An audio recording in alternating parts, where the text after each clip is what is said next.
So, good morning mga katropa pics. Ngayon may na-repair si Sir Jonathan na Gigabyte 5600 XT 6GB. So, ayan ang line number niya, 1487. So, ang problema ng unit na to ay nawalan ng display habang naglalaro siya ng 5G. So, nangyari dito na ano yung fuse niya, nag-shorted yung fuse dito, kaya nangyari nasira yung isang MOSFET niya. Itong dalawa, nag-change value kasi siya. Kaya nangyari, nawalan siya ng display. So, yun. Ginawa lang dito, pinalitan lang yung tatlong yun.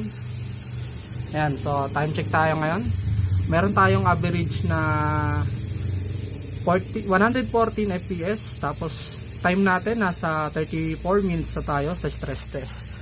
So, ngayon, sa sensors tayo. Meron tayong 72 degree temperature. Ayan po siya. Ito.